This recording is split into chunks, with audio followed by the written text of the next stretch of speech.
Bienvenidos y bienvenidas a este espacio, hoy con un invitado muy especial. Recuerden que aquí estamos para escuchar historias y más que escuchar, integrar estas historias que nos permiten cuestionarnos, sentir y crear. Mi nombre es Doris Liliana Castillo Ortiz. Parte de mi filosofía de vida es inspirarte a tomar acción con lo que ya tienes en tus manos y en tu corazón. Y adicional a ello, me considero una mujer que se permite cuestionarse, sentir y crear, y no solo de palabras, sino yendo a lo profundo de cada situación. Hoy tengo acá un invitado muy especial. Él es Fernando Bastidas. Para los que conocen poco de mí, les comparto que desde hace mucho tiempo vengo hablando en mis redes sociales de la importancia de mostrarnos en redes sociales y de mostrar y compartir a los que así nos nace, a los que así nos conecta, lo que sabemos, lo que experimentamos en el día a día. Y gracias a compartir esas experiencias, a yo haber abierto un día Instagram y comenzar a dejar ahí mis fotos, mis mensajes, mis posts y videos, pues Fernando, por alguna sincronicidad, llegó a él un video o un post de lo que yo subía, y él llegó a mí de esa manera a través de Instagram. Y para mí es muy bonito porque es muy lindo ver cómo llegan personas afines, seres afines con nosotros, con nuestra vibración, y comenzamos a compartir y a co-crear espacios hermosos como el que vamos a tener aquí con él el día de hoy. Para mí es una persona, bueno, quiero que se presente él mismo, pero es una persona que realmente comparte desde el corazón. Acá abajo les voy a dejar su Instagram para que si desean lo puedan seguir. Él ahí tiene información de valor muy bonita, tiene también, si mal no estoy, un podcast que ahorita ya nos cuentes un poquito también de ello. Y me encantó la definición que tienes en Instagram, dice conversaciones para reinventarse y construir una nueva vida. Qué lindo, ¿no? A través de conversaciones comenzar a construir una nueva vida. Así que bienvenido, Fernando. Y luego de presentarte, por favor, cuéntanos qué ha sido ese cuestionamiento que te ha hecho mover desde niño, eso que tú tenías ahí como de que esto me lo cuestiono, aunque no se lo diga a mis padres, aunque no lo diga para afuera, es algo que yo quisiera un día transformar de alguna manera. Bienvenido. Gracias, Doris. Pues lo que dice en el perfil de Instagram es a través de conversaciones. Me dedico a conversar con las personas utilizando las herramientas del coaching ontológico, la programación neurolingüística y la inteligencia emocional. ¿Por qué le llamo conversaciones? Porque no es una terapia, no soy maestro de nada en sí en específico, sino que descubrí a través del tiempo que son en las conversaciones donde se puede encontrar diferentes posibilidades y conocimientos. Soy del departamento de Nariño, de por allá de Pasto, exportadores de los buenos chistes, digo yo, porque imagínense qué serían los sábados felices sin los pastuzos, pues se acabaría. Entonces, soy de una región muy bonita, soy del campo, aprendí juntándome con los mayores, por lo general desde niño me encantaba tener conversaciones con personas mucho más adultas que yo, y me encantaba conversar, ellos no se daban cuenta, pero yo les sacaba información a través de preguntas y ellos se sentían bien contándome sus historias, sus creencias, sus todo. Y pude notar la diferencia que hay en cada individuo, en cada ser humano. Entonces, me encanta el tema de las conversaciones, porque somos una conversación constante nosotros. En este momento estoy conversando contigo, pero después de que lo dejes de hacer, cuando yo me vaya a mi trabajo, iré conversando acá adentro. Entonces, la calidad de conversaciones que tengamos va a definir la calidad de vida que tengamos. Y no me refiero a la calidad de vida con solo comodidad, sino en el estado espiritual, emocional, en el tema de las relaciones, que muchas veces subestimamos y creemos que el vivir bien es solo estar en la playa de paseo o tener ciertas comodidades. Y resulta que a veces nos olvidamos de nosotros mismos y sobre todo de las conversaciones que en el transcurso de esta conversación iremos hablando de la importancia de conocer y de aprender a conversar. Que al fin y al cabo es la conversación eterna, ¿no? La que vamos a tener con nosotros mismos es la que vamos a tener que soportar, tolerar o disfrutar siempre, ¿no?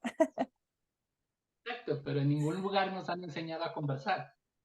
Es decir, en la escuela Total. no te dicen que debes pensar de tal manera o incluso formularte ciertas preguntas que te abran posibilidades y no que te las cierren.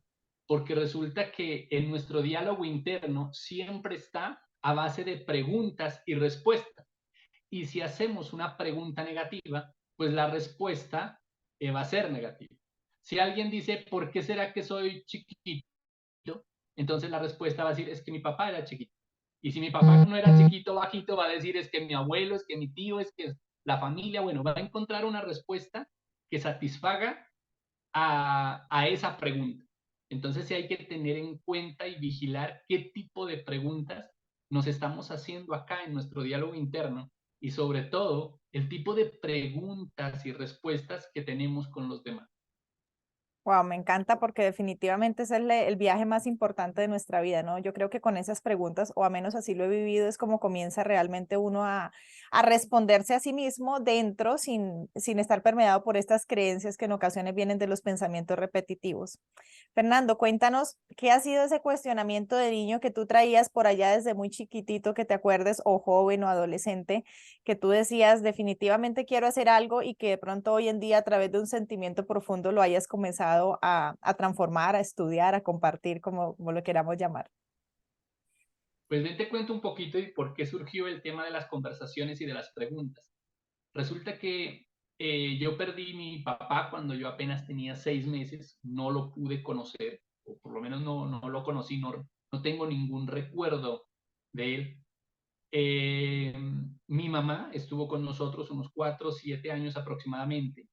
Después se volvió a casar, era muy joven ella, y después tuvo unos hijos y se fue con su esposo y sus nuevos hijos.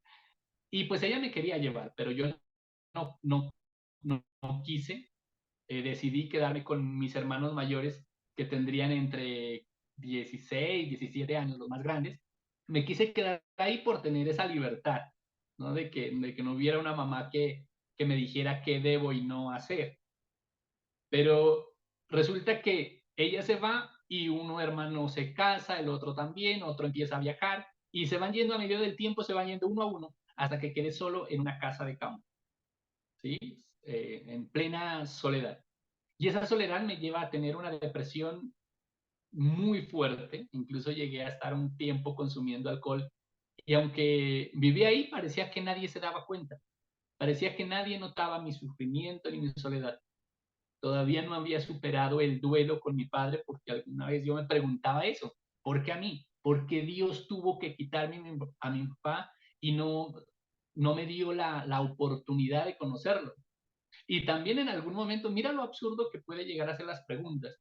En algún momento me decía, ¿por qué mi papá se fue? Es decir, ¿por qué tuvo que abandonarme? Como si hubiese sido decisión de él morirse. Es decir, como si él hubiese dicho, no, me muero y ya, me quiero morir y ya. No, pues fue repentina su muerte, le dio un derrame cerebral, así es que no tuvo chance ni siquiera de nada, no estuvo enfermo ni nada, fue de una y se fue.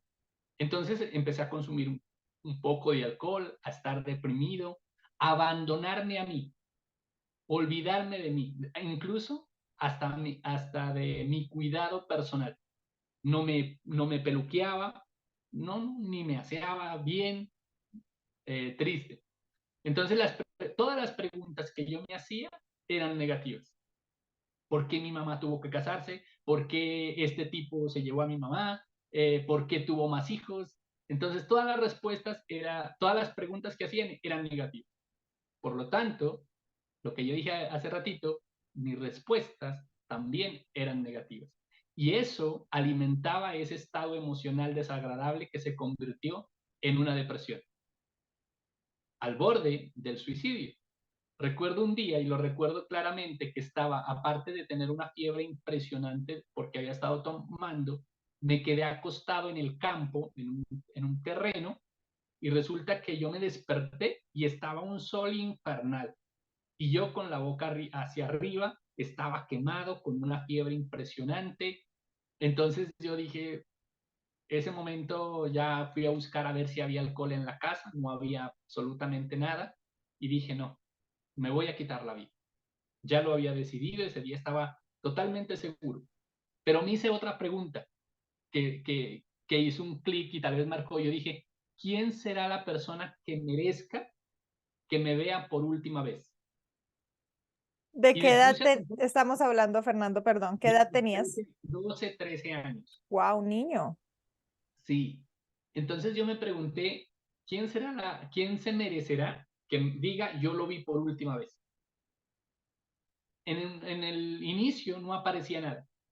Pero después apareció mi abuela, porque yo siempre iba donde mi abuela cuando yo quería comer huevo frito con plátano, yo iba allá porque ella siempre me daba eso y me encantaba. Es decir, parece que la comida de la abuela, de los papás es deliciosa. Entonces yo dije, no, ella era la que estaba más cerca físicamente, estaría como a unos 200 metros tal vez de la casa donde vivíamos. Era la única casa cerca, por cierto. Entonces yo siempre iba allá. Yo dije, voy a ir allá. Fui y mi abuela era una buena lectora. Yo creo que de todo ese sector del campo la que más leía era ella.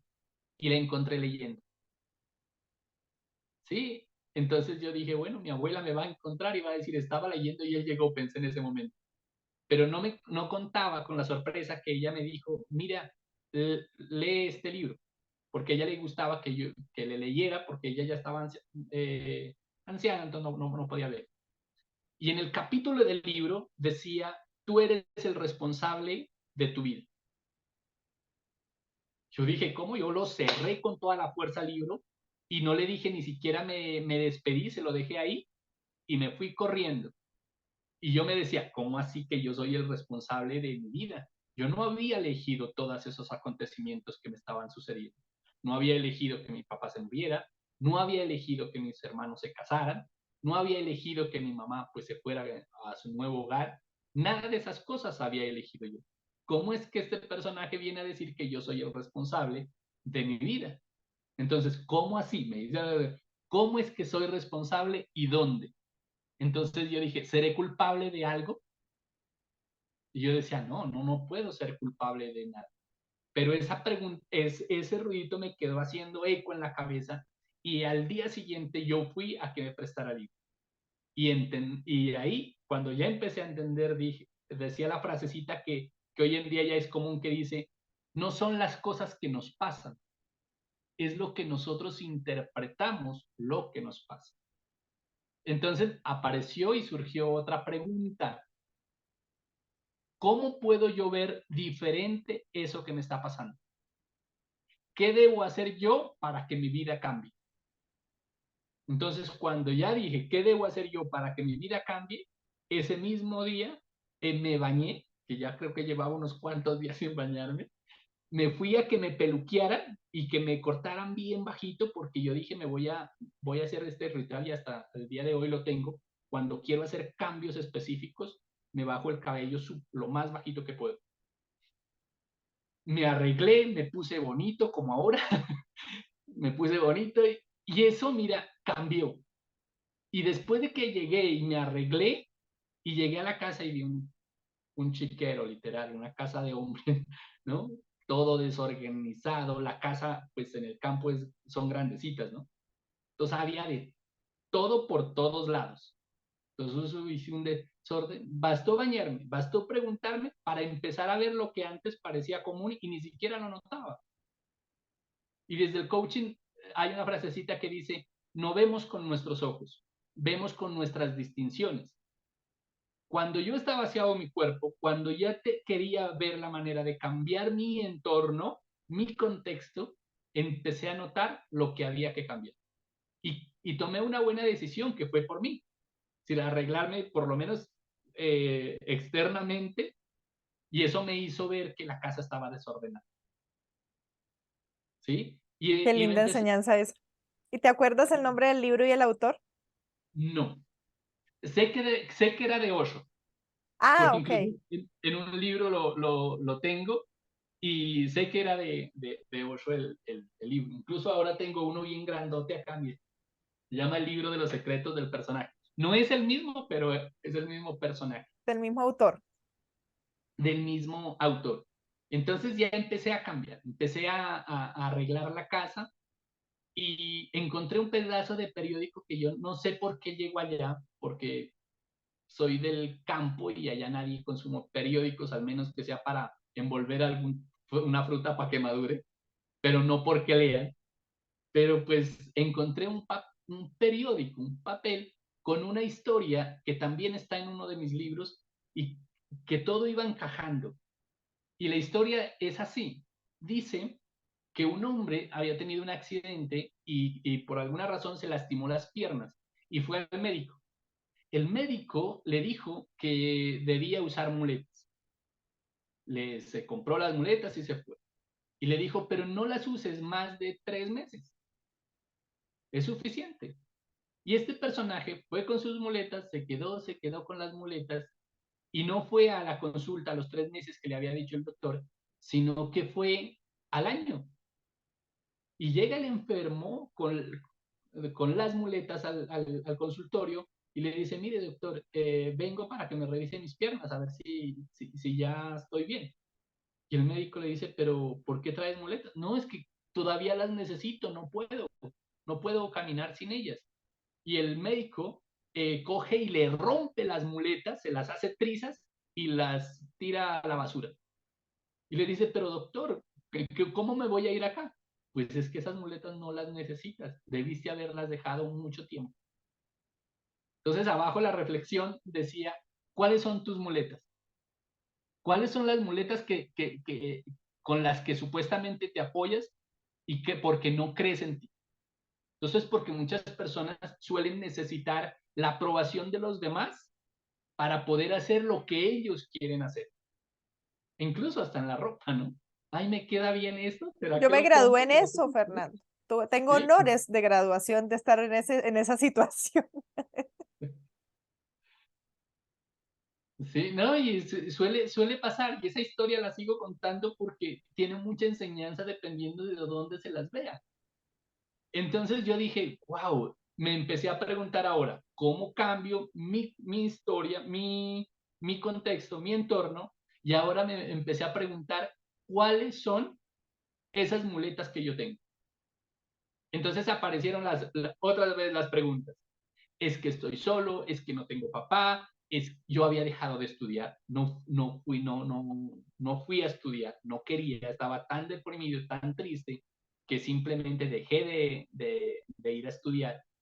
Entonces yo decía, ¿será que mis muletas son pretexto de no haber ido a estudiar, pretexto de que estoy solo, pretexto de compararme? No me comparaba con los que menos tenían en ese momento, sino con los que más tenían, porque es que no tengo suficiente dinero, porque todo, ¿sí? Entonces yo decía, ¿será que esas son mis muletas? Entonces yo digo, ¿qué debo hacer? Entonces la pregunta surgió, si quiero cambiar mi contexto, mi entorno, ¿dónde voy a estar? Si estoy acá, va a seguir surgiendo las mismas situaciones y no habrá ningún tipo de cambio. Entonces yo dije, ¿y qué tal si nos vamos a otro lugar? Ahora sí, ¿a dónde? Y así decidí fue para irme a Ecuador. ¿Sí? Decidí irme a Ecuador, allá estaba un tío, yo llegué donde él y bueno, empecé a trabajar en una carpintería. Ahí seguía sobre los 15, más o menos. Sí, sí, con los 15 años ahí trabajé, trabajé en el campo y en una carpintería un buen tiempo, sería un año y medio. De pronto alguien me invita a una misa. Sí, fui, me invitaron, me presentaron al sacerdote, tenía una comunidad religiosa y me dijo que si quería ir a conocer, que él tenía una carpintería. Mira la coincidencia, yo estaba allá y me dijo, yo tengo una carpintería en la comunidad si quieres ir a trabajar allá. Yo fui a conocer, el lugar era extraordinario, era retirado de la ciudad, también como en el campo, tenía uvas, matas de limón, mandarinas, varios sembrados. La casa estaba llena de flores, entonces me gustó mucho el lugar, yo dije, wow, qué bonito para trabajar. Y la intención inicial era ir a trabajar en la carpintería. Y cuando este sacerdote empieza a preguntarme de mi vida y todo, y le dice, y no quieres quedarte en la comunidad, no como trabajador, sino como miembro de la comunidad, y empiezas a estudiar y todo. Yo dije, pues hagamos de una. No había nada. En ese momento no tenía un futuro visualizado de nada. Si no sabía ni qué quería hacer. Entonces, bueno, hagámosle.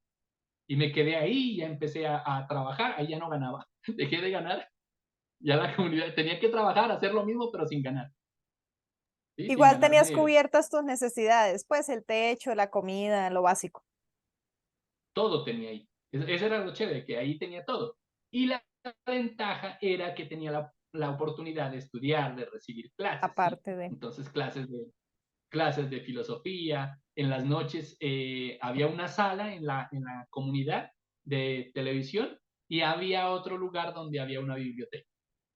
Entonces, los compañeros, mientras se iban a ver televisión, a ver películas, yo me iba a la biblioteca a leer. Y me hacía hasta las 10 11 de la noche o más, leyendo, leyendo, leyendo, leyendo. Entonces, Perdóname, me Fernando, yo volví creo que aquí, adicto a la... aquí quiero invitar a quien vea este video a que haga un pare, porque a veces nuestra mente nos juega malas pasadas. Acordémonos de este pedacito de Fernando y que es el de la mayoría de gente que surge en la vida con algo. Mientras otros iban a ver televisión, sus compañeros, él iba a la biblioteca y se quedaba hasta las 10 o 11 de la noche.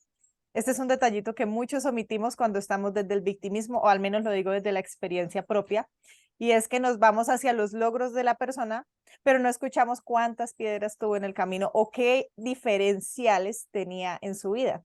De mientras ellos se iban a ver las noticias o la novela o el reality, lo que fuera, él estaba en la biblioteca leyendo. Este pedacito es muy importante para el resto de la historia. Disculpa.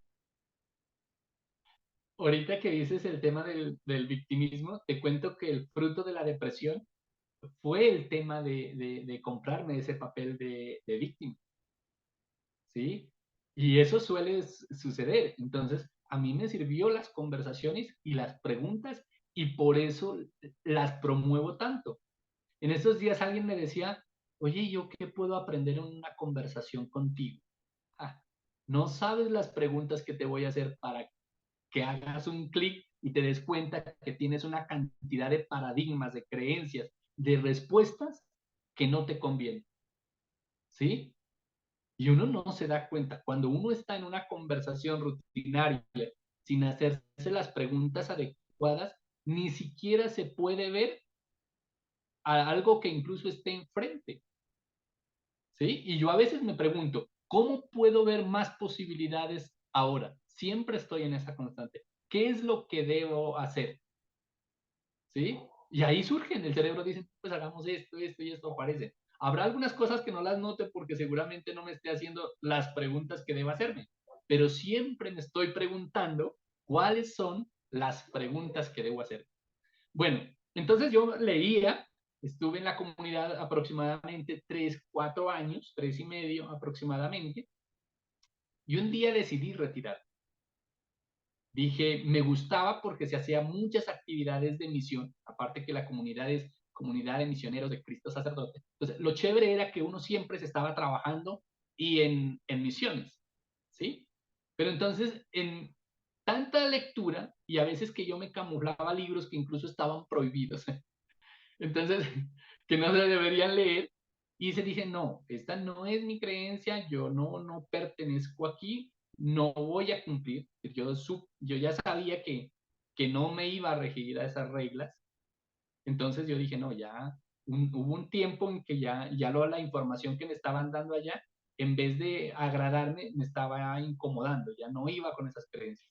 Porque muchas de las creencias religiosas son dogmas, ¿sí? Son simplemente de fe, de creer, y te presionan a que creas, porque si no crees, el diablo, mejor dicho, te va a llevar al infierno. Entonces, ese tipo de creencias impuestas que no nos permiten ni siquiera cuestionarlas, porque en el momento en que las cuestionamos, ya somos los herejes, ¿sí? Creemos que no debemos cuestionar absolutamente nada. Y eso me agrada de ti. Es decir, me cuestiono y uno debería cuestionarse todo, no tomar ninguna verdad como absoluta, ninguna.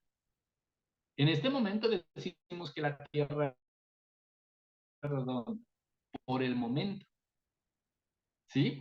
Por el momento creemos que la Tierra es redonda, por el momento. Si es una creencia hasta el momento, puede surgir miles de cosas. Y si uno no se tiene esa duda, siempre se va por más. Y es difícil que una persona que se cuestione sea manipulable. Las personas que se dejan manipular son aquellas que no se cuestionan y que incluso piden a gritos que les ayuden a pensar, porque pareciera que no pueden pensar por cuenta propia. ¿sí? Yo siempre les digo a la gente, no me crean nada de lo que digo, peligroso que me crean. Mejor vean qué les gusta, vaya, compruébalo. Si les sirve, qué bueno. Y si no, deséchelo, vayan por más, ¿sí? Porque no quiere decir que todo lo que yo diga va a servir. Y no les sirve todos de la misma información de la misma manera. Alguien una vez, una cliente me decía, oye, me estás haciendo preguntas, pero todas las respuestas son negativas. Yo le dije, no, pues que estás haciéndote preguntas negativas, ¿sí? Entonces decidí retirarme, lo pensé. Mucha gente me dice, siempre dice, ¿no? ¿Qué mujer lo sacó de allá? Se enamoró, ¿sí? Ah, pues sí, ¿no? Es como lo más común. Entonces,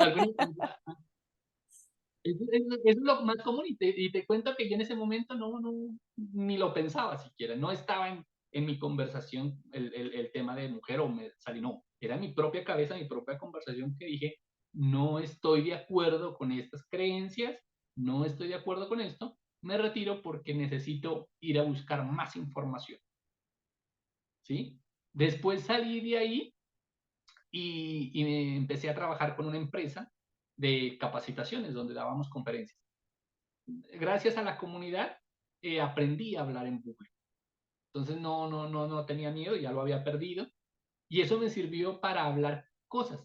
El detalle es que en la empresa que yo empecé a trabajar, daba conferencias a empresas, pero venía con un lenguaje religioso. Entonces, como que eso empezó a incomodar y yo dije, bueno, entonces hay que cambiar el lenguaje. Es decir, Ahí no habías que, terminado tu bachillerato. no, no, no, Tú no, y nunca lo recibiste terminé. información, fue, ok, eres de los míos.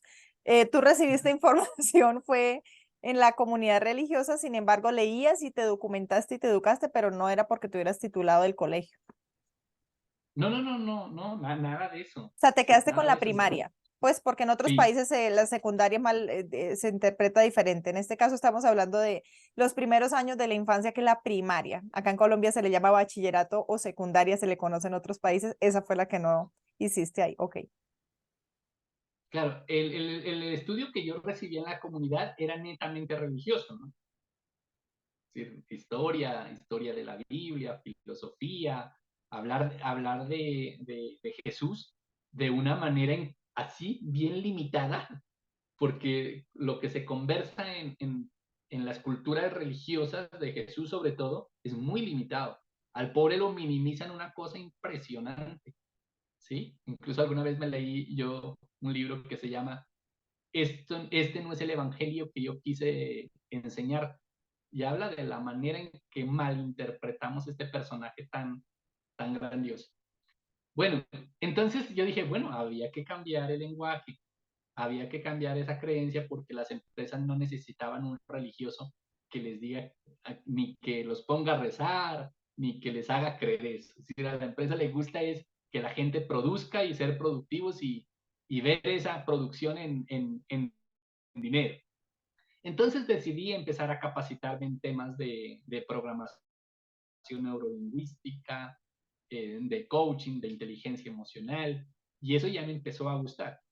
¿Sí? Ya era otra cosa. Y ahí me di cuenta la manera en que nos han programado, que nos programamos nosotros, nos programamos muchas veces a voluntad propia con lo que nosotros queremos creer y buscar la manera de cómo me programo diferente. Y ya me empecé ya a rodear con personas extraordinarias. Después de eso, salí de esa empresa, que fue poco tiempo que trabajé, y dije, no, pues ahora voy a emprender yo. Si voy a emprender, voy a buscar un libro que vender y me voy a dedicar a dar conferencias en los colegios. Y así fue. Me llamé a un primo que también estuvo en el seminario y le dije, hagamos esto, yo ya tengo cómo hacerlo y hagámoslo.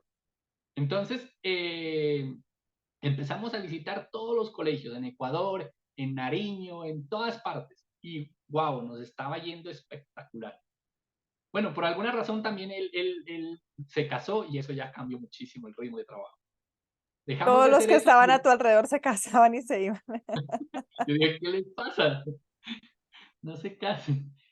Después ya empecé a hacerlo solo, ¿sí? Empecé a hacerlo solo en Ecuador, estaba chévere, me estaba yendo bien. Entonces yo dije, ¿qué hay más? Ya había recorrido una gran parte del Ecuador. Yo dije, bueno, ¿qué hay más? ¿Para dónde voy? No conocía todavía Bogotá y yo dije, pues me vengo a Bogotá, ¿sí? Me vine a Bogotá y me pasó una cosa impresionante. A los 2 días de haber llegado, se entraron donde yo estaba y nos robaron. Todo. Quedé sin nada. Bueno, yo tenía camuflado un poquito de dinero que era como 350.000 pesos, pero no era nada para empezar de cero y estar en Bogotá, pues que ya sabes lo costoso que es. Y bueno, entonces decidí vuelta a pedir ayuda a un hermano que menos mal estaba acá en Zipaquirá, que me dejara hospedar mientras yo buscaba la manera de emprender de cero otra vez. Y empecé así a vender los libros. Y un día dije, no, pues voy a hacer mi propio libro y empecé a vender un libro que se llama El águila que nunca fue. ¿Sí? ¿El águila en qué? Es la, Perdón que se cortó un poquito ahí. el águila que nunca fue. El águila que nunca fue. Perdóname para no perderme el hilo. A mí me apasionan las historias y los datos. ¿Cuántos años tenías ya ahí cuando llegas a Bogotá? Ah, no, ya Bogotá ya tenía como 22, 23, creo. Que igual eras jovencito todavía. Sobre esa edad fue que te fuiste luego a Zipaquirá. Ok. Y Sí, comenzaste a vender el águila que nunca voló, que nunca fue. que nunca La fue. ¿Sí ve? historia, Yo ando aquí cambiando todo. la, histo- la historia es esta, la historia del águila que nunca fue. Bueno, ahorita lo voy a hacer diferente, es este libro, que yo hice una compilación de historias de autoayuda. Y la historia del águila que nunca fue es bien escuchada, pero la voy a contar ahora, ya que está. Dice que un hombre se fue hacia la montaña y encontró un huevo de un águila. Este llevó el huevo hasta la casa y lo puso a empollar juntos con los huevos de la gallina. Los pollitos salieron, el águila también salió y empezó a hacer lo mismo que hacían sus hermanitos, los pollitos. A escarbar la tierra, a picar, a comer lombrices. Ella iba creciendo, empezó a subirse a las ramas igual que las gallinas, ¿sí? Entonces llega un hombre a esa casa y le dice, oiga, ¿usted ya miró esa águila? Le dicen, no, señor, eso no es un águila, eso es una gallina. No, que es un águila. Y el dueño, el que había cogido el huevo, dijo, no, no, es una gallina, se parece, pero es una gallina ya. No vuela. Ella solo alcanza a volar igual que hacen los hermanitos. Y esta águila murió con la conciencia, con la creencia que era una gallina. Entonces por eso se llama el águila que nunca fue. Y la enseñanza es, Bueno, y tampoco nosotros voló. como No estaba y yo tan tampoco mal del voló. todo. Ni fue ni voló porque no se creyó, no, nunca se descubrió. Sí, por eso se llama el águila que nunca fue águila. Era águila, pero nunca fue águila. Y la enseñanza es esta. Si nosotros somos águilas, somos seres extraordinarios que a veces no desarrollamos y no nos creemos que tenemos cierto potencial para hacer esas propias cosas. Otra vez, porque nos rodeamos con gente, el entorno, el contexto, está como los pollitos y aprendemos de ellos. ¿Sí? Dicen que nosotros somos el resultado de las 5 personas con las que nos rodeamos. Imagínate. Entonces, es una enseñanza súper extraordinaria y así hice la compilación de más. Logré vender 1 millón de libros, 1 millón de copias. Tenía más personas, les capacité para que fueran a los colegios también a, a venderle a los estudiantes, se les daba un papelito que lleven a la casa y que al día siguiente lleven el dinero. Sí, y pues se vendía en cantidad. Era una cosa impresionante cómo vendíamos. E incluso ahorita que debe estar Diana ahí, hubo un personaje peruano que llegaba a vender hasta 150 libros diarios. O Era sea, un tú te crack montaste vendedor. una red de personas alrededor de tu libro, de tus libritos de autoayuda. Pues digo libritos porque veo que eran como pequeños, o sea, eran Sí, de es un bolsillo. folletito pequeño. Y te Ujú. creaste una red de personas para que lo vendieran. Sí, hubo un tiempo que llegué a tener 10. No, mejor dicho, Entonces vendíamos te volviste un empresario de un momento a otro, pues obviamente no de un momento a otro, como vemos la historia desde niño, pero me refiero a que conformaste un equipo súper chévere de ventas. Sí, no me iba súper bien. ¿Y qué? y vendíamos un promedio de 1.200, 1.300 libros diarios. Entonces eso era genial. Bueno, así pasó un buen tiempo, estaba en Los Gloriosos, y un día decidí irme a Ecuador. Yo iba a ir a recoger un poquito la plaza y habían pasado algunos años. Yo dije, quiero llevarme todo este equipo a vender allá. ¿Sí? Imagínate, allá ya estaba dolarizado. En ese entonces estaba como a 3.500 el dólar. Y yo dije, wow, va a ser excelente. Si logramos vender la misma cantidad, va a ser chévere. Cogí y me fui. Hice mal en dejarle las llaves a uno de los trabajadores del apartamento, dejarle una buena cantidad de libros, que él le entregara a cada uno cierta cantidad. Sí, que eran 600 libros a la semana para que cada uno vendiera día 100. Llegué como a los 20 días, no estaba ni los personajes ni los libros. Dejaron una caja de cartón dañada tirada en el centro de... Solo se llevaron los libros, los demás no se habían llevado, pero solo los libros. Y empecé a llamarles que ya no aparecieron. Y se fueron todos juntos. Y dije, ¿Y no, ya cuántos ahora, eran? todo, en ese momento habían como 7. Hubo un tiempo que llegué a tener 10, pero eso sería unos 3, 4 meses que tuvieron todos 10. Pero después ¿Y eran como 7 todos? y todos se fueron al tiempo. Claro, es que qué botín que seguramente se repartirían, no sé, nunca supe si fue una sola persona quien se los llevó o si se los repartieron aproximadamente unos 30.000 libros. Entonces era una buena cantidad de libros y de dinero que iban a producir a la hora de venderlos. Claro, igual ¿Sí? para ti también fue un defalco grande, ¿no? Claro, no, y el detalle es que estaba toda la inversión y yo venía, tristemente, mira la mentalidad de ellos que no lograron aprender y no vieron también la visión que yo tenía en ese momento. Porque yo fui a Ecuador, ni siquiera fui de paseo, sino yo quería ir a ver con otros ojos ya cómo íbamos a vender y la idea mía era llevarlos a todos allá a hacer fiestas, a vender libros como pan caliente. Y no resultó eso y cuando llegué acá y sin libros y ahora yo con qué trabajo.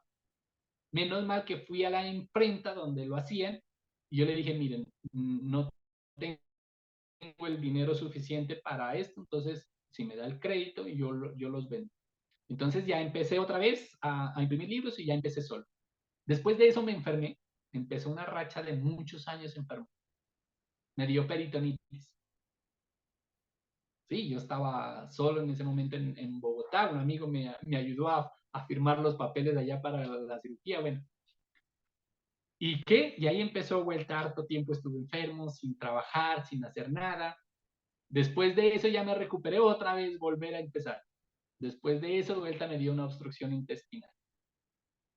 Así duré varios tiempo de rachas, de estar bien, de empezar a trabajar solo, ya no tenía las ganas de armar un equipo, una porque no lograba tener lapsos de tiempo largos sano.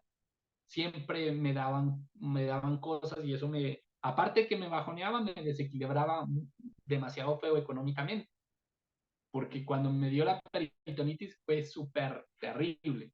Después de eso me dio una obstrucción intestinal. Después de eso me dio cálculos en la vesícula. Sí, entonces estuve así, yo creería casi como unos 10 años. Así de estar Todos siempre los retos a en la vez. todos los retos a la vez, entonces no tenía el chance de surgir. Cuando yo iba más o menos bien, fin, llegaba otra vez y me enfermaba. Después, cuando ya iba como 2 años estando bien, ya había montado una empresa, ya estaba confiado, estaba seguro, ya estaba sano y empecé a dictar conferencias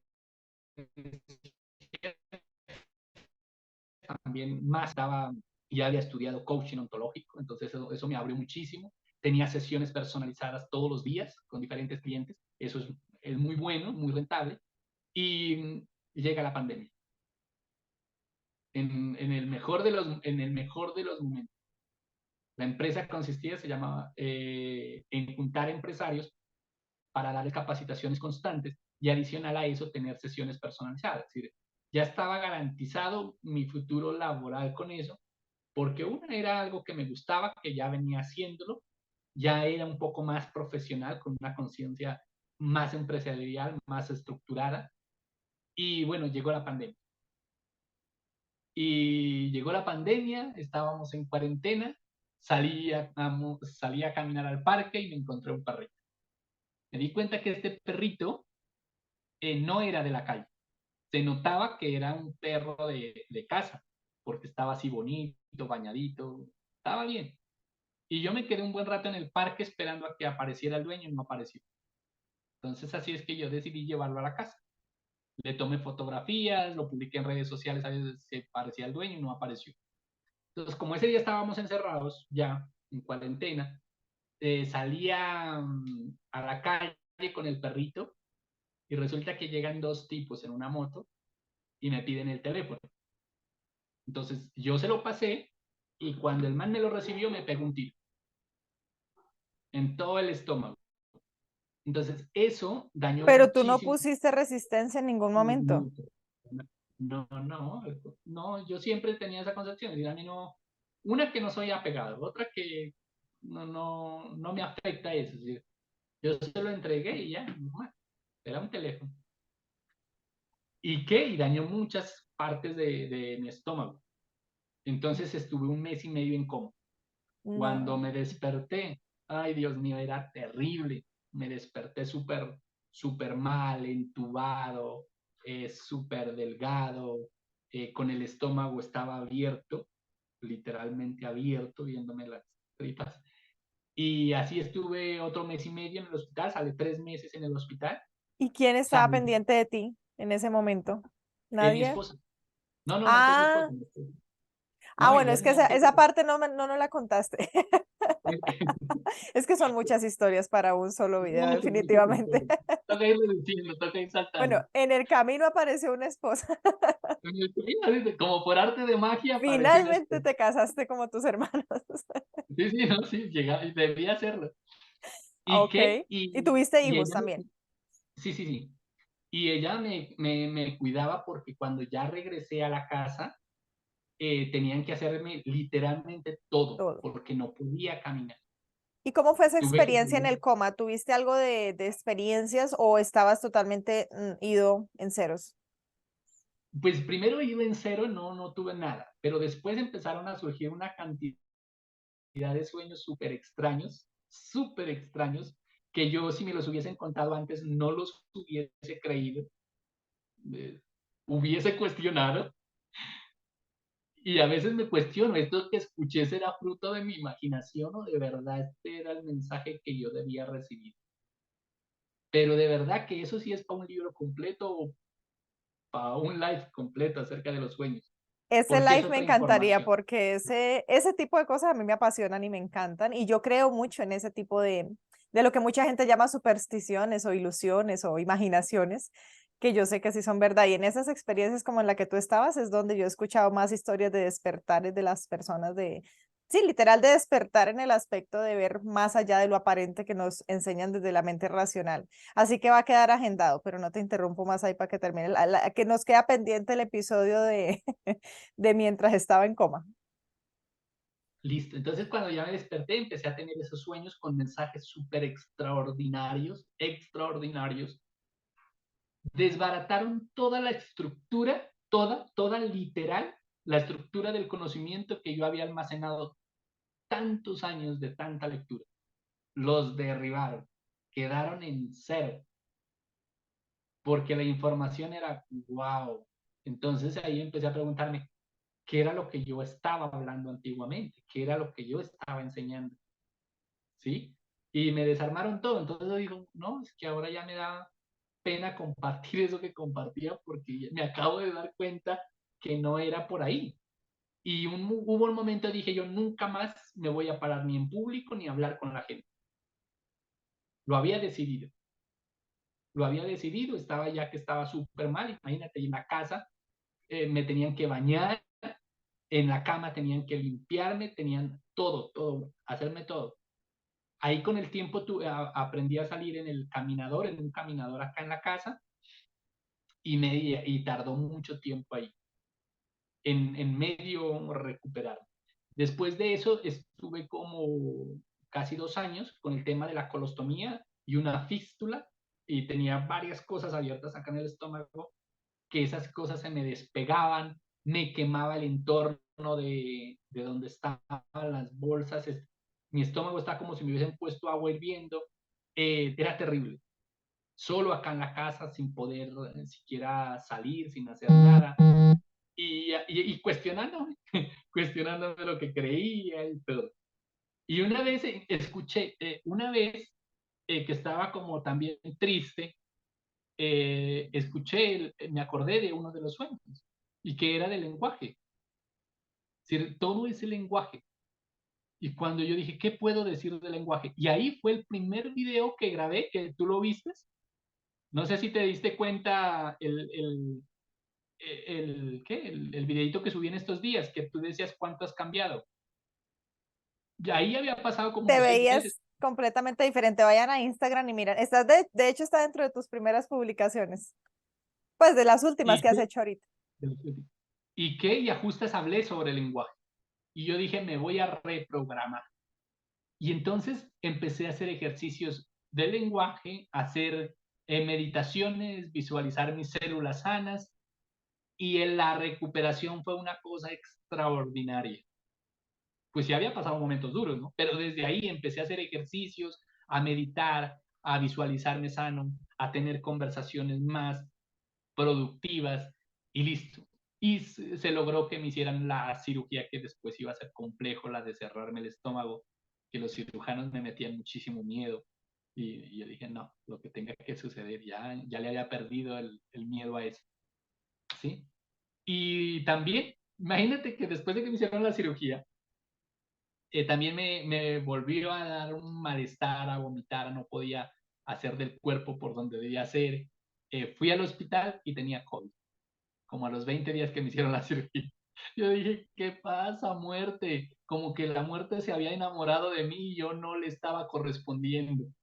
Ya varias cosas, incluso los médicos decían, oiga, este man, ¿cómo es que sobrevive? Porque Será ya tuve una tras otra, o sea, una tras otra, y las personas que conocen el tema de la peritonitis es bien complejo. Y a mí ya me había dado peritonitis y ahora con el tiro me volví a dar otra vez. Sí, sí, entonces ni eso me mató. No me mató la obstrucción intestinal, no me mató los cálculos en la vesícula, no me mató el COVID. Es decir, a pesar de que la muerte andaba rondándome, yo ahí testarudo, enamorado de la vida. Entonces la muerte como que estaba celosa de eso. Pues estará celosa porque soy profundamente enamorado de la vida. Sí, y bueno, pero me recuperé con una cosa impresionante, súper, súper, súper rápido, después de que empecé a hacer ese tipo de ejercicios, ¿sí? Me recuperé y ahorita estoy planeando empezar nuevamente el próximo año, pero mira lo que es de chévere. Como tú, como otras personas han aparecido, oiga, haga esto, empecé un día a grabar un programa en una radio y alguien dijo, yo quiero estar en ese espacio, y yo digo, yo como que no quiero, y la vida y las personas me muestran, es por aquí, hermano, no desobedezca, que es por acá.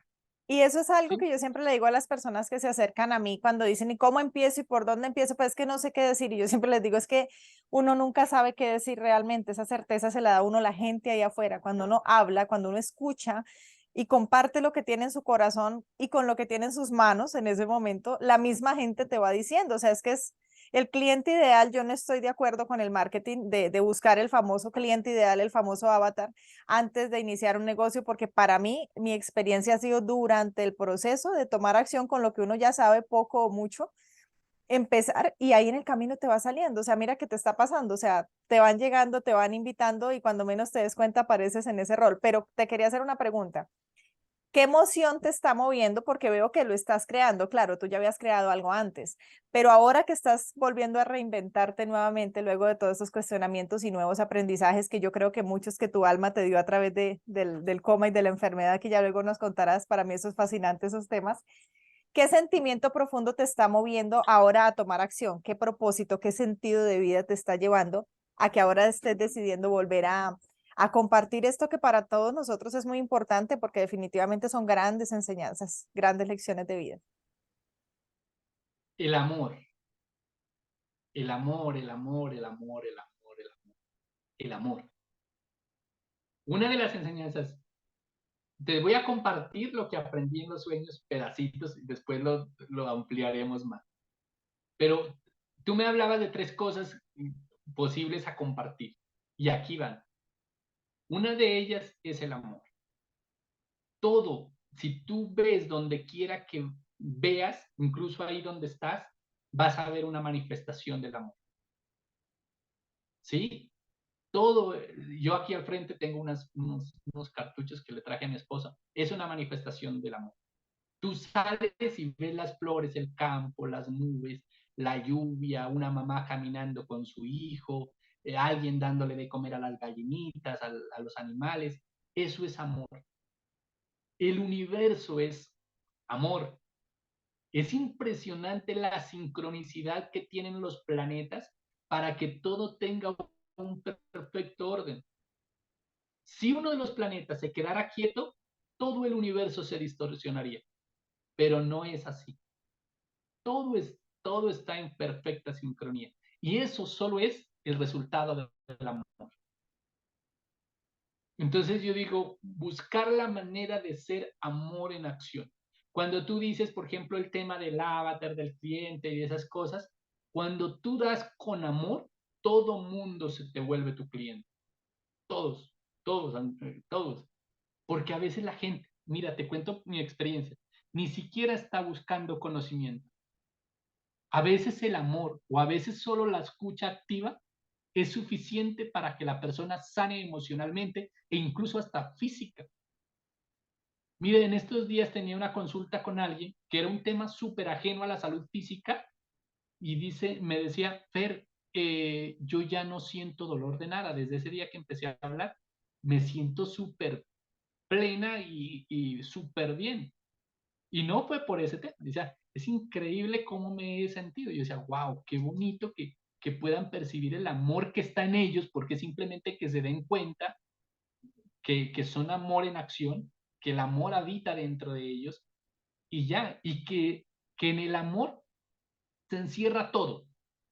En el amor están los valores humanos, ¿sí? Si una persona que ama es fiel a sus principios, a sus valores, a tratarle bien a los animalitos, a tratarle bien a la gente, a hacer las cosas que más bien le parezcan.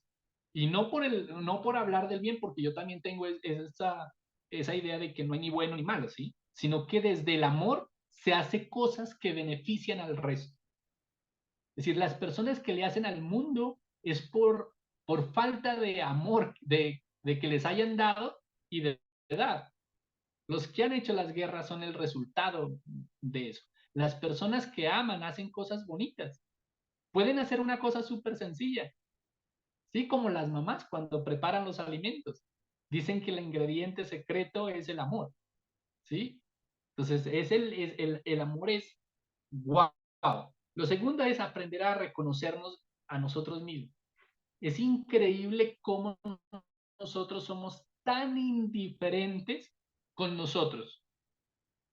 Mucha gente está haciendo lo que no quiere solo por complacer a los demás, solo por quedar bien al resto, pero no se es fiel a sí mismo. No es capaz de hacer lo que quiere. Lo que, por ejemplo, tú eres muy atrevida al hacer lo que estás haciendo. Es decir, a ser una nómada, a vivir y a consagrarte a la vida, porque eso es lo que quieres. Hay mucha gente, por no decir, creo que la gran mayoría quisiera eso, pero no se atreve porque están enclaustrados en una manera de vivir y de ser que no les permite ni ser, ojo, ni ser, ni hacer lo que quisieran hacer.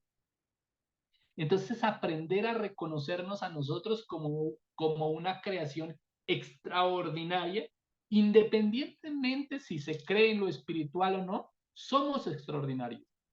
Porque el cuerpo de un ateo funciona tan perfectamente como el del religioso.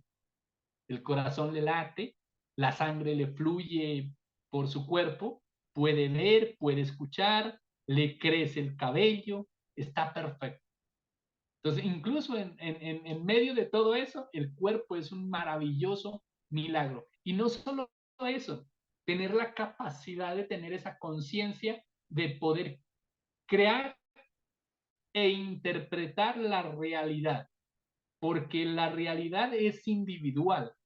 Existen tantas realidades como seres humanos, ¿sí? Porque la realidad es una interpretación desde el pensamiento, desde el cerebro, desde nuestro pasado, nuestras creencias, todo eso.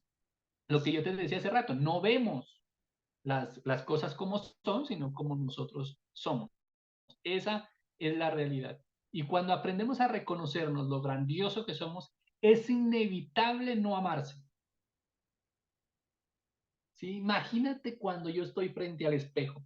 Yo digo, uy, qué lindo este. Sí, somos extraordinarios. Somos una manifestación de esa magia que creó el universo, si es que se quiere creer en eso. Porque todas las culturas tienen una creencia y todas son bonitas y válidas. ¿Sí? Una cultura que más nosotros manejamos, que somos hijos de Dios, somos creados a imagen y semejanza de Dios. Grandioso.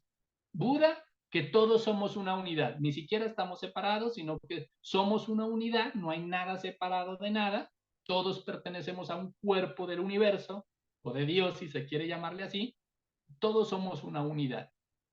Y bonito, ahorita que está Diana ahí, hay una cultura de los incas que dice que nosotros somos hijos del sol y de la luna.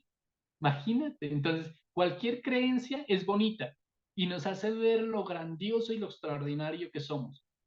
En el libro que terminé de escribir, que se llama El amor de tu vida, eres tú. Porque para poder amar a los demás, al resto, inicia por ti. E incluso para la gente espiritual. Una persona con baja autoestima no puede tener una espiritualidad sana, porque percibimos al Dios en la manera en que nos percibimos a nosotros mismos. ¿Sí? E incluso yo me atrevo a decir que a la persona, primero el orden de amor debe ser primero yo y después la esencia. Porque no debería ser mentira decir que primero amo al otro y después a mí, no. Primero yo, porque de alguna manera somos extensión de eso. ¿Sí? Somos extensión de eso que es grandioso. Entonces, por eso es que yo hablo tanto en el libro de que el amor de tu vida eres tú. Y de ahí parten muchas cosas buenas. Las personas que se aman a sí mismos suelen tener buenas relaciones porque también valoran la esencia del otro. ¿Sí? La esencia del otro, el namaste. Mi alma que habita en mí, saluda al alma divina que habita en ti. Es decir, es eso. Pero todo nace del amor propio. Y otro de los aprendizajes es este que es extraordinario y que a muchos les asusta. Y es una buena noticia. Y yo creo que es la mejor noticia que el ser humano puede recibir. Que puede parecer dura, pero es la mejor. Te vas a morir. Te vas a morir. Nos vamos a morir. Entonces es inevitable eso.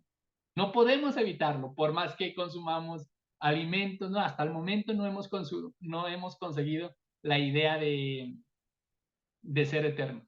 Entonces la muerte algún día va a llegar, no sabemos, lo digo yo, porque un día estaba perfectamente bien y ese día que yo salí de la casa, incluso ni siquiera hubiese podido regresar, ¿sí? Y estando bien, porque para morirse no se necesita estar enfermo, solo se necesita estar vivo, ¿sí? Entonces, la muerte es un regalo maravilloso, porque así, eso debe ser una invitación a consagrarnos a la vida, a disfrutar cada cosa que hagamos, ¿sí? De los alimentos, del trabajo, de caminar, de la naturaleza. Tú que estás en la naturaleza, imagínate que las obras de arte son costosísimas, ¿no? Las obras de arte son súper costosas. Y uno en el campo se ve obras de arte todos los días, unos atardeceres extraordinarios, únicos e irrepetibles, y son únicos. Y otra buena noticia es que son gratis. Imagínate, seguro. Uno a veces cuando se va a un museo a ver ciertas pinturas de un famoso, le cobran la entrada solo por verlas. Y resulta que uno tiene amaneceres extraordinarios, con serenata incluida de los pajaritos.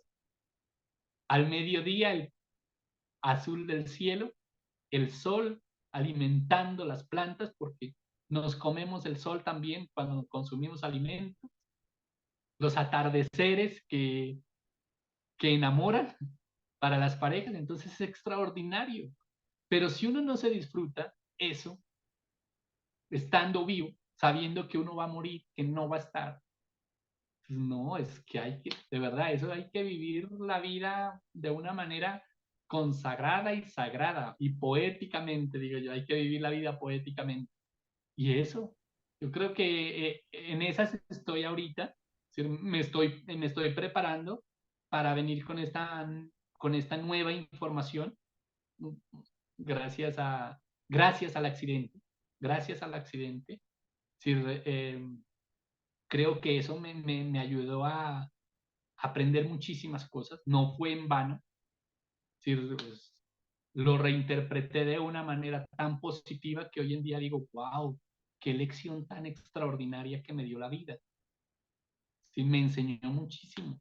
Entonces ahora vengo con una nueva filosofía, con una manera de compartir diferente con las personas y así, y conversando.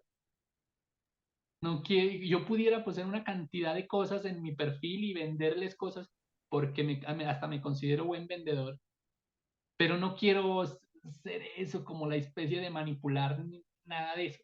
No quiero hablar desde mi sentimiento, desde lo que yo soy y ya, que me voy a morir. Porque me voy a Es lo morir, único nomás seguro que vamos. tenemos. Lo único seguro que tenemos. Sí, cuando a mí me dicen, No pero hay es que eso nada es tan seguro. tangible, eso es seguro, no, pues seguro lo único es el cambio y la muerte, que yo sepa, no he conocido otra cosa distinta que sea segura en esta vida. Claro, no, Fernando, sí. qué Mira, lindo ahorita que estaba mensajes. yo, mira ¿Qué el dice? jarrito que me dice, el Confío en jarrito mí. me dice, confío en mí. Sí, porque no lo han Sí, pues, tergiversado y es confío en ti. Y si uno no tiene dentro, ¿cómo va a poder dar? ¿Cómo va a poder verlo afuera? Como decías tú. Yo creo que esta charla ha sido demasiado enriquecedora, de verdad. Te agradezco muchísimo estas tres ideas. A mí me gusta llamarle ideas porque yo no me considero que yo dé herramientas, ni consejos, ni tips, sino ideas que comparte uno y las deja ahí sueltas para quien conecte con ellas y quizá le puedan servir. Puede que no, puede que sí. Entonces, entre 8.000 millones de personas y no sé cuántas que hablamos español para que se entienda esta charla, pues a alguno que llegue, pues está maravilloso. Yo aquí tomé apunte, dice amor, reconocerse y te vas a morir. Y algo que me encantó es que la muerte es una motivación a consagrarse a la vida. No sé si le cambié ahí una palabrita, pero ¿no? qué lindo, ¿no? Saber que la muerte nos lleve, en lugar de estar con miedo a morir, porque yo veo que la mayoría de las personas dejan de vivir por estar previniendo morir y al fin y al cabo un día nos vamos a morir. Lo que no estamos es disfrutando la vida. Y tenemos todo, mira, me ponías a reflexionar, bueno, yo que todo lo vivo cuestionando, investigando por ahí por los laditos y decías ahorita algo que en los museos toca ir a pagar para ver las piezas o lo que sea que lleven allá, mientras que tenemos los atardeceres, los amaneceres gratis. Y la mayoría de personas, hablando de todos estos lingotes de oro o figuras o todo esto que nos han dejado nuestros antepasados, los tenemos gratis por muchos años en una montaña, en alguna cueva donde uno lo puede ir a ver. En muchos lugares ha estado gratis y esperamos estar viejitos para ir a pagar un museo para verlos porque es que estábamos ocupados cuando los teníamos ahí al frente. Y muchas cosas son así, el árbol está ahí, al atardecer, el amanecer, la lluvia, que yo me disfruto la lluvia de una forma impresionante. Para mí los días mal llamados grises son una inspiración total, para mucha gente son resultado de un mal día. Entonces, todo depende de la óptica con las gafas que lo estemos viendo y yo creo que hoy nos has dejado bastantes experiencias a través de parte de tu historia para cuestionarnos y ojalá que también tú te permitas sentir y crear que estás del otro lado de la pantalla, porque más allá de cuestionarnos, es que tanto nos permitimos sentir y crear. Y creo que con todo lo que nos has compartido hoy, que te admiro y te felicito, y qué lindo que tú nos hables del amor, porque normalmente no nos ha pasado ni la mitad de las cosas que a ti te han pasado. Yo sé que hay casos peores, sin embargo, a mí nunca me ha pasado todo lo que a ti te ha pasado, que me parece muy valiente lo que has superado, y que nos hables desde el amor es una reflexión muy bonita porque has recibido un disparo de una persona que simplemente te quería hurtar el celular y tú a cambio de verlo con esa rabia y ese rencor estás viendo todo lo que aprendiste a través de esa experiencia y cuando nosotros comenzamos a ver la vida así, pues es cuando definitivamente nos expandimos porque abrimos un gran portal dentro de nosotros. Así que valoro tu tiempo, te agradezco muchísimo, deseo que tú que estás del otro lado de la pantalla viendo este video, llegue algo a tu vida a través de este mensaje. Si te gustó este video, compártelo a seres que tú consideras que necesitan recibir o que desean, porque muchos necesitamos muchas cosas, pero no quiere decir que estemos deseando tenerlo en nuestras vidas. Todos tenemos un proceso muy respetable. Sin embargo, si tú sabes que hay alguien que le gusta este tipo de temas, así como mis amigas que me envían y amigos, cosas relacionadas con lo que a mí me gusta, pues maravilloso que lo puedas compartir. Suscríbete al canal si quieres recibir más entrevistas no, estas son historias realmente, son conversaciones, tertulias para inspirarnos a cuestionar, sentir y crear. Y recuerda atravesar tu desierto, descubrir tu oasis y hacer lo que está haciendo Fernando, caminando con pasos firmes más allá de ese oasis hacia ese universo ilimitado de posibilidades. Fernando, muchísimas gracias. Gracias a ti, Doris. Muchas gracias. Feliz resto de mañana, tarde o día para ti que estás viendo desde el otro lado.